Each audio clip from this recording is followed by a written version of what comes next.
Two movie की शुरुआत होती है। हच मैंसल को दिखाते हुए वो एक कुत्ते के साथ इंटेरोगेशन रूम में बंद है और 2 FBI एजेंट्स उसके सामने बैठे होते हैं। ऐसा लग रहा था कि हच अभी अभी एक जंग से लौटा है, जिस वजह से उसके पूरे शरीर पर खून लगा हुआ है। ये देखकर वे FBI एजेंट्स उससे पूछते हैं, आखिर तुम कौन हो? इसके बाद हमें पास्ट का सीन दिखाया जाता है, जहाँ हच नॉर्मल और एक्शन लाइफ में बैलेंस बनाने की कोशिश में लगा हुआ है। हच की वाइफ बेक्का हर शाम अपनी फैमिली के डिनर का इंतजार करती रहती है, लेकिन हच हमेशा काम में व्यस्त रहता है, जिस वजह से बेक्का उससे नाराज रहने लगती है। बच्चों के स्कूल निकलने के बाद बेक्का पेन ऑफिस जाते हुए हच से कहती है कि कुछ ही दिनों में समर वेकेशन की छुट्टियां शुरू होने वाली है। हच तभी बेक्का को इम्प्रेस करने के लिए बोल देता है कि मैं आज ही प्लान बनाता हूँ, हमारी छुट्टियों के लिए और पूरी फैमिली के साथ घूमने चलेंगे। ये सुनकर बेक्का काफी खुश होती है और ऑफिस के लिए निकल जाती है, ये कहते हुए कि अब कोई भी गड़बड़ मत करना। इसके बाद हम हच को होटल के रिसेप्शन पर बैठे हुए देखते हैं। कुछ लोग बाहर से आकर लिफ्ट में चढ़ते हैं। हच भी उनके साथ लिफ्ट में घुसता है और बाहर आउट ऑफ सर्विस का साइन लटका होता है। फिर हच एक आदमी जिसका नाम बार्बर है उससे मिलता है और उसे एक डेटा कार्ड देता है जिसमें खुफिया जानकारी होती है। बार्बर कहता है कि मैंने तुम्हें ये मिशन बिना शोर मचाए करने को कहा था। होटल का वही सीन आगे बढ़ता है। हच उन लोगों से प्यार से वही डेटा कार्ड मांगता है, लेकिन उनमें से एक हच को गन दिखाकर डराने की कोशिश करता है। उसी समय हंगामा शुरू हो जाता है। हच उस व्यक्ति का गन छीन लेता है, उसे पैर में गोली मार देता है और सभी लोगों को कुत्ते की तरह पीटकर बेहोश करके डेटा कार्ड ले लेकर लिफ्ट से बाहर निकल जाता है। लेकिन ये इतना आसान नहीं होता। लिफ्ट से बाहर निकलते ही कॉन्सिक्वेंस गैंग उसके पीछे पड़ जाती है, जिनके पास इम्पोर्टेड गन्स होती है और वे हच पर ताबड़तोड़ गोलियां बरसा देते हैं। हच जल्दी से एक ऑक्सीजन सिलेंडर फोड़कर वहाँ ब्लास्ट करके भागता है। पार्किंग में पहुँचते ही एक दूसरी गैंग उस पर हमला कर देती है, जो ब्राजीलियन कसाई से मिलती जुलती होती है और उनके हाथों में मांस काटने वाली तेज तलवारें होती है। हच एक एक कर उन सबको पीट पीट कर बेहोश कर देता है। इसके बाद हच वापस से बाबर के पास पहुंचता है। बाबर डेटा कार्ड रिकवर करने के बाद बताता है कि अब तुम्हारे कर्ज में से कुछ पैसा कम हो गया है और अब सिर्फ 3 करोड़ बचे हैं। दरअसल इस फिल्म की शुरुआत में हच का रशियन माफिया से पंगा हो जाता है, जिसकी वजह से उनके नोटों के पहाड़ को जला दिया गया था और वो पैसा बार्बर चुका था। इसे पूरा करने के लिए बार्बर हच को अगला मिशन देता है, लेकिन हच इस बार मना कर देता है कि उसे अपनी फैमिली को वेकेशन पर ले जाना है। बार्बर कहता है, तुम वेकेशन पर जा सकते हो, पर क्या वहाँ सब कुछ शांत रहेगा? क्योंकि जहाँ भी तुम जाते हो वहाँ कांड होते ही है। और हच को गुड लक बोलकर चला जाता है। इसके बाद हच अपनी फैमिली को प्लूमर विले में बने एक वंडरलैंड की वीडियो दिखाकर बताता है कि हम छुट्टियां मनाने यहाँ जाएंगे। पहले तो सब मना करते हैं, लेकिन हच के कॉन्विंस करने पर वे मान जाते हैं। छुट्टियां शुरू होते ही हच अपनी पूरी फैमिली और अपने पिता के साथ प्लूमर विले के लिए निकल जाता है। दरअसल हच प्लूमर विले इसलिए जाना चाहता है क्योंकि बचपन में उसके पिता भी हच को वहाँ घुमाने ले जाते थे और अब वो पुरानी यादें ताज़ा करना चाहता है। हच और उसकी फैमिली प्लूमर विले पहुँचती है, जहाँ सबको उनके कमरे मिल जाते हैं। वे बदलकर छुट्टियों का मजा लेने निकलते हैं। सबसे पहले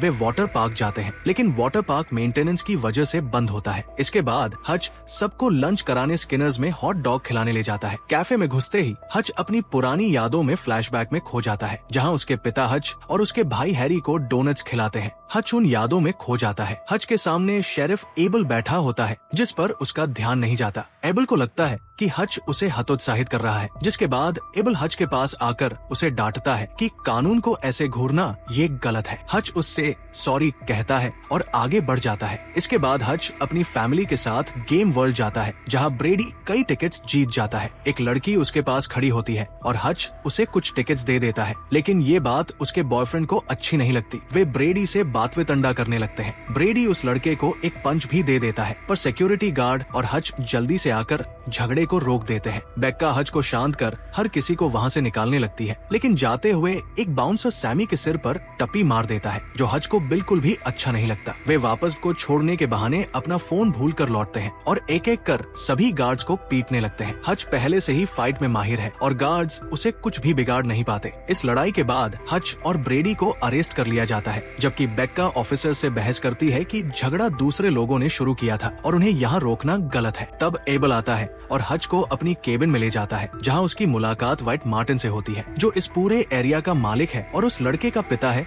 जिससे ब्रेडी का झगड़ा हुआ था। व्हाइट धमकाने वाले अंदाज में बताता है कि ये शहर मेरे पिता ने बसाया था और हमारा एक ही नियम है, टूरिस्ट्स को कुछ नहीं होना चाहिए, पर तुम्हारे बेटे ने आज बहुत बड़ी गलती की। हच इसे बताते हुए कहता है कि उन लोगों ने मेरी बेटी पर हाथ उठाया जिससे मुझे गुस्सा आया, और बहुत ही शालीन अंदाज में माफी मांगता है। व्हाइट उन्हें छोड़ देता है, लेकिन एबल जाते हुए चेतावनी देता है कि सुबह होते ही यहाँ से निकल जाना, और उसने अपने एक ऑफिसर से गुंडों को इकट्ठा करने को कहा है। अगले दिन हम देखते हैं कि हच अभी भी अपनी फैमिली के साथ प्लूमर में मजे कर रहा होता है। पूरी फैमिली काफी खुश होती है और उन्हें लगने लगता है कि सब कुछ खत्म हो गया है। हच अपनी फैमिली को लेकर एक बोट पर जाता है। तभी वो देखता है कि एबल का ऑफिसर कुछ लोगों के साथ उसी की तरफ बढ़ रहा है। हच सबको बोट पर चढ़ाकर वहीं रुक जाता है और सभी गुंडों को अपने पीछे पीछे एक दूसरी बोट पर चढ़ा लेता है। हच समझ चुका होता है कि ये सब उसे मारने आए हैं। हच मौका देखकर उनसे बात करके समझाने लगता है कि वो बस छुट्टी मनाने आया है, अपनी फैमिली के साथ आराम करने के लिए, इसकी कोई जरूरत नहीं। तीनों गुंडे और ऑफिसर उसे हंसते हैं और अचानक हच पर हमला कर देते हैं। ऑफिसर बैठकर फाइट के मजे लेने लगता है। हच अभी भी खुद को बचाते हुए लड़ाई करने से मना कर रहा होता है, लेकिन गुंडे हमला करना जारी रखते हैं, जिसके बाद हच को भी जवाब देना पड़ता है और वो एक आदमी का हाथ तोड़कर उसे बोट से नीचे फेंक देता है। तीनों गुंडों को पिटता हुआ देख ऑफिसर भी बीच में आता है और उसका दांत टूट जाता है। ऑफिसर एक चाकू लेकर हच पर हमला करने लगता है। इसमें उसकी एक उंगली भी कट जाती है और हच को पानी में फेंक दिया जाता है। गुंडों की हच से लड़ते हुए हालत इतनी खराब हो जाती है कि वे ऑफिसर से और पैसे की मांग करने लगते हैं। तभी हच बोट पर वापस चढ़ जाता है और सबको बुरी तरह पीट देता है। ऑफिसर को भी पीट पीट कर उसका जबड़ा तोड़ देता है। लड़ाई खत्म होने के बाद हच को शक होता है कि आखिर उसे यहाँ से जाने के लिए इतना जोर क्यों दिया जा रहा है। वो अपने भाई हैरी को कॉल करके इसके बारे में बताता है। हैरी बताता है कि बचपन में जब उनके डैड प्लूमर घुमाने लाए थे तब वो मिशन पर थे। दरअसल प्लूमर इलीगल कामों का एक हब बना हुआ है और टूरिस्ट्स की वजह से यहाँ किसी को शक भी नहीं होता, और यहाँ की पुलिस भी सिंडिकेट से मिली हुई है, इसलिए वे चाहते हैं कि तुम यहाँ से चले जाओ। वहीं दूसरी तरफ हम देखते हैं कि व्हाइट मार्टिन एक खुफिया लोकेशन पर इलीगल करेंसी के साथ साथ हथियारों की पैकिंग कर रहा होता है उनकी डिलीवरी देने के लिए। यहाँ पर एबल भी आ जाता है और हमें पता चलता है कि ये आज तक का सबसे बड़ा शिपमेंट है। हच अब बार्बर को प्लूमर में हेल्प के लिए कॉल करता है। तब वो बताता है कि प्लूमर इलीगल वेपन्स, ड्रग्स और बहुत कुछ कनाडा से यहाँ आता है और पूरे देश में सप्लाई होता है। हच इस नेटवर्क के ओनर के बारे में पूछता है तो बार्बर उसे बताता है कि उसका नाम लिंदीना है, जो बहुत बेरहम और चालाक औरत है। तब हमें एक कैसीनो का सीन दिखाया जाता है जहाँ एक टेबल पर गैम्बलर काफी मोटा रकम जीतने लगता है, जिसके बाद लिंदीना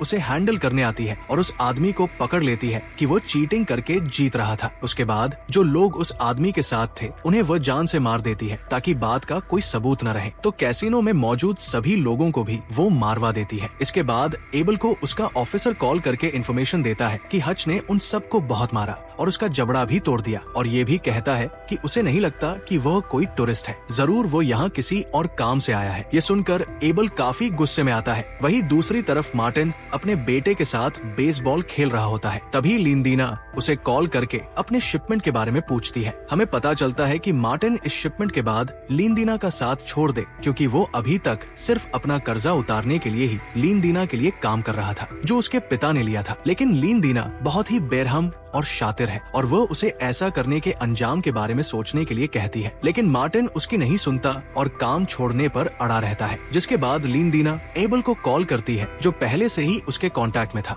और उसे मार्टिन को सबक सिखाने के लिए कहती है ताकि वो कभी न भूल पाए कि मार्टिन किसके लिए काम करता है। इसके बाद एबल मार्टिन के बेटे को किडनैप कर लेता है। लिंदीना के लोग मार्टिन के बेटे और अपना शिपमेंट लेने प्लूमर की फैक्ट्री में पहुंच जाते हैं। हच पीछे से उसी फैक्ट्री के अंदर पहुंचता है और रखे हुए कैश पर पेट्रोल छिड़क कर लाइटर जला देता है। एबल और लिंदीना के लोग कुछ करने से पहले ही वो कैश जल जाने की वजह से शांत हो जाते हैं। हच एबल से कहता है कि वो यहाँ सिर्फ छुट्टियां बिताने आया था, जो तुम खराब कर रहे हो। एक गलती की वजह से सारा कैश जल जाएगा और पास रखे गैस ड्रम की वजह से ब्लास्ट हो जाएगा, जिस वजह से तुम्हें लिंदीना को जवाब देना पड़ेगा। एबल चाह कर भी कुछ नहीं कर पाता और हच के सौदे का मानकर उसे आराम से छुट्टियां बताकर जाने देता है। हच भी सौदा मानकर वापस जाने लगता है, लेकिन तब वो मार्टिन के बेटे को देख लेता है कि उसे यहाँ बंदी बंदी बनाया हुआ है। वो हच से मदद मांगने लगता है, लेकिन बिना कुछ किए ही यहाँ से निकल जाता है। जिसके बाद हच वापस आता है और फिर से एक एक को पीटने लगता है ताकि वो मार्टिन के बेटे को बचा सके। हच उनकी शॉटगन छीनकर सभी लोगों को जान से मार देता है। एबल को भी धर दबोचा कर लड़के को लेकर यहाँ से निकालने लगता है, लेकिन तभी एबल कड़ा होकर उस पर गोली चला देता है। हच सिर्फ उसे डराने के लिए वहाँ में गोलियां चला देता है, जिससे ऊपर लगे इलेक्ट्रिक झूमर में आग लग जाती है और सारा कैश भी जलने लगता है। पूरी फैक्ट्री ब्लास्ट हो जाती है। एबल जैसे तैसे करके भाग जाता है। हच उस लड़के के साथ यहाँ से निकल जाता है, लेकिन अब और बड़ा पंगा होने वाला है, क्योंकि लींदीना का पूरा शिपमेंट तबाह हो चुका है और वो अपने पैसों को लेकर काफी सेंटिमेंटल है। लींदीना को जैसे ही उसके नुकसान की खबर लगती है, वो बिल्कुल बौखला जाती है। एबल हच और उसकी फैमिली की फोटोज लींदीना को भेज देता है, जिसके बाद लींदीना अपना बदला लेने के लिए पूरी टीम के साथ प्लूम विले के लिए निकल पड़ती है। इधर हच उस लड़के को लेकर अपनी फैमिली के पास पहुंचता है, जहां उसके फादर डेविड उन्हें प्लूमर से दूर एक रिसोर्ट में छुपा कर रखता है। डेविड पहले से ही समझ चुका होता है कि अब कोई बड़ा कांड होने वाला है, लेकिन बेक्का हच से काफी नाराज होती है, क्योंकि बड़ी मुश्किल से उन्हें एक वेकेशन मिला था जो अब बर्बाद हो चुका है। हच बेक्का से माफी मांगता है और यहाँ से निकल जाता है। उसके बाद वो सीधे मार्टिन से जाकर मिलता है, जो अपने बेटे के गायब होने की वजह से काफी परेशान था। हच उसे बता देता है कि एबल ने उसके बेटे को किडनैप किया था, लेकिन उसने उसे अब बचा लिया है। जिसके बाद दोनों ड्रिंक करते हुए बातें शेयर करने लगते हैं कि लींदीना के पंजे से मार्टिन कब से बाहर निकलना चाहता है, जो कि अब उसके बेटे के पीछे पड़ी हुई है। सुबह होते ही मार्टिन प्लूम विले को शट डाउन कर देता है और सभी टूरिस्ट को निकाल देता है। हच का भाई हैरिस भी यहाँ आ जाता है उसकी हेल्प करने। अब ये सब हच, मार्टिन, हैरिस और डेविड मिलकर तैयारी करने लगते हैं लींदीना से निपटने के लिए। वही एक डॉगी भी केज में बंधा हुआ था, जिसे हच फ्री कर देता है और रात तक तैयारी पूरी कर ली जाती है। प्लूम विले की तरफ जाते हुए लींदीना सैटेलाइट से इस लोकेशन को खंगालने लगती है, जिसमें उसे पास ही एक सीक्रेट कैबिन दिखता है, जहाँ वो अपनी दूसरी टीम भेज देती है। अब लींदीना प्लूम विले पहुंच जाती है। सबसे पहले एबल आगे आता है और हच तथा मार्टिन से बात करने की कोशिश करता है, ताकि वे बिना किसी पंगे के खुद को सरेंडर कर दें, लेकिन वे हथियार डालने को राजी नहीं होते। एबल की नाकामी की वजह से लींदीना एबल को मारने का आदेश दे देती है। लींदीना के लोग एबल पर गोलियां बरसा देते हुए आगे बढ़ते हैं। मार्टिन और हच अपने फैलाए हुए पहले जाल का इस्तेमाल करते हैं और ग्रेनेड फेंककर कई लोगों को मार देते हैं। बचे हुए लोग हच का पीछा करते हुए आगे बढ़ते हैं। हच जायंट व्हील चालू कराकर 3 बंदों को मार देता है और फिर गन लेकर बाहर आता है। अचानक हमला करके वो 6-7 बंदों को गोलियों से भून देता है। मार्टिन ने बाउंसिंग बॉल के नीचे माइंस बिछाई होती है और पीछे आने वाले जितने लोग थे, उनमें से कुछ माइन पर पड़ने की वजह से ब्लास्ट हो जाते हैं और कई लोग मारे जाते हैं। हच एक मिरर डायमेंशन में घुस जाता है, जहां कई गुंडे भी घुस जाते हैं, लेकिन हच ने वहां भी बॉम्ब्स इम्प्लांट किए हुए थे और एक बड़े धमाके से वे सब मर जाते हैं। हच एक बंदे के निशाने पर आने ही वाला होता है कि वो डॉगी, जिसे हच ने पहले आजाद किया था, भौंक कर उसे आगाह कर देता है और हच उस बंदे को भी मार देता है। हच कुछ लोगों को पीछे से वाटर स्लाइड तक ले आता है और वहाँ से उन्हें नीचे कूदने देता है। गुंडे उसमें फंस जाते हैं, क्योंकि हच ने लोहे की सलाखें नुकीली करके वहाँ गाड़ रखी थी। हच गुंडों से घिर जाता है। तब डेविड मशीन गन से आकर सभी को मार देता है। लींदीना का असिस्टेंट एक टीम के साथ उस सीक्रेट कैबिन तक पहुँच जाता है। उन्हें बचाने के लिए हैरी खड़ा होता है, जो अपनी कटाना से सभी गनमैन को मार देता है। इसके बाद असिस्टेंट और हैरी के बीच स्वॉर्ड फाइट होती है। हैरी अपनी कटाना से असिस्टेंट की तलवार के 2 टुकड़े कर देता है। असिस्टेंट गन निकालता है, पर हैरी बीच में से कटकर असिस्टेंट के शरीर और चेहरे के 2 टुकड़े कर देता है। मार्टिन को भी गोली लग चुकी होती है, लेकिन तब तक सभी गनमैन मर चुके होते हैं। अब लींदीना सामने आती है। उसके साथ 2 फीमेल फाइटर्स होती है और हच के साथ 1-on-1 फाइट होती है। दोनों फीमेल फाइटर्स मिलकर हच को पटखनी देकर बुरी तरह पीट देती है। इसके बाद लींदीना हच को डराने के लिए कहती है कि उसने तुम्हारी फाइल पढ़ी है। तुम जहाँ भी जाते हो तबाही मचाते हो। तुम यहाँ छुट्टियाँ बिताने आए थे। तुम मेरा काम क्यों बिगाड़ रहे हो? अब तुम्हारा पूरा परिवार मरेगा। फिर वो हच को मारने का आदेश दे देती है। तभी दूर से मार्टिन गोली चला देता है और दोनों फीमेल फाइटर्स को मार देता है। हच काफी थक चुका होता है और खड़ा नहीं हो पा रहा था। लींदीना चाकू लेकर जमीन पर पड़े हच की गर्दन पर रख देती है और उसे चढ़ाने ही वाली होती है कि बेक्का वहाँ पहुँच जाती है। उसके हाथ में हंटिंग गन होती है। लींदीना अपना चाकू बेक्का की तरफ फेंकती है। बेक्का भी तुरंत गोली चलाती है। निकला हुआ तीखा तीर चाकू से टकराकर सीधे लींदीना की आंख में जा पड़ता है और दिमाग में तीरा घुसने से उसकी वही मृत्यु हो जाती है। डेविड को लगता है कि अभी भी लड़ाई खत्म नहीं हुई है और वो पूरा प्लूमविले उड़ा देता है। इसके बाद FBI वाले हच और बेक्का को पकड़ कर ले जाते हैं। डॉगी भी उनके साथ होता है। एजेंट उनसे पूछता है कि प्लूमविले में लाशों का ढेर लगा हुआ है, आखिर तुम लोग कौन हो? हच कोई जवाब नहीं देता। तभी एजेंट के सीक्रेट एजेंसी से कॉल आता है जो हच और उसकी वाइफ को छोड़ने के लिए कहता है और वे दोनों आराम से वहाँ से निकल जाते हैं। इसके बाद अगले साल फिर से हच और उसकी फैमिली अपनी वेकेशन पूरी करते हैं और यही मूवी यही खत्म होती है। वीडियो पूरी देखने के लिए थैंक्स। मिलते हैं अगली वीडियो में, तब तक के लिए गुड बाय।